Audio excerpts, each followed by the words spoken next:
Let it be a Nick and Jane, and let it be a Mr. Smith, a banker of Nick and Jane. They both keep their money in his bank. That's why we use the title Mr. Smith with respect. Nick really wants to buy, well, let's say Jane's bicycle, but he has no money. More precisely, he has money, but not enough, only $10, while Jane wants $100 for her precious bicycle. That's a problem. What should Nick do? Well, this bicycle is so desirable. He gives Jane his $10 as a deposit and asks plaintively not to sell the bike to anyone. He says that he will bring the rest of the money soon.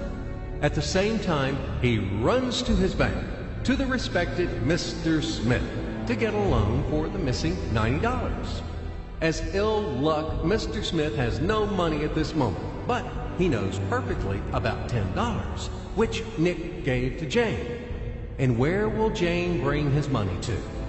That's right. She will put these $10 in her lovely bank to the same Mr. Smith.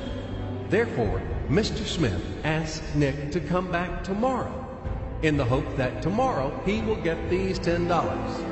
And everything happens this way. The next day, Jane brings $10 to the bank. The bank provides Nick these $10 on credit. Nick immediately gives them to Jane. She again puts them in a bank.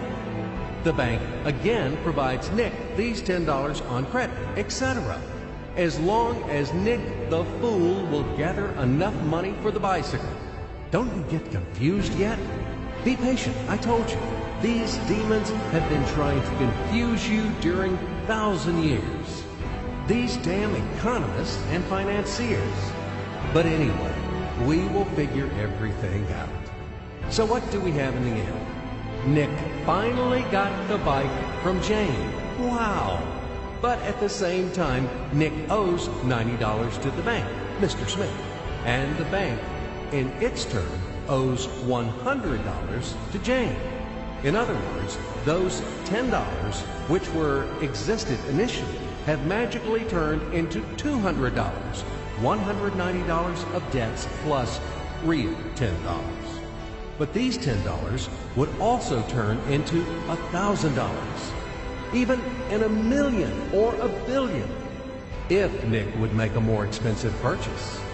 In this case, our $10 would make the increasing number of its cycles, circuits from hands to hands.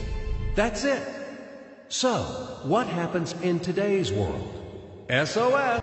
It appears that banks also make money out of thin air and multiply them.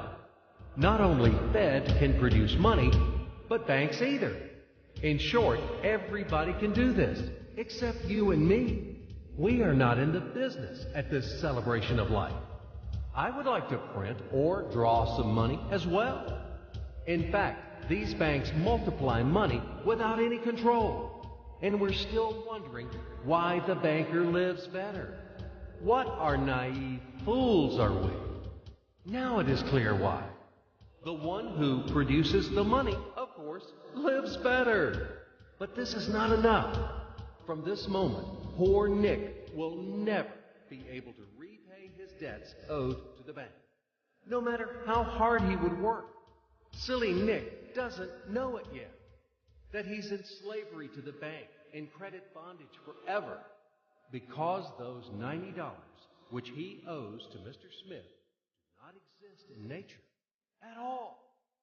Sly Mr. Smith made his money out of nothing. He created them out of thin air, just one click. And $10 turned into $200. Yes, but you can object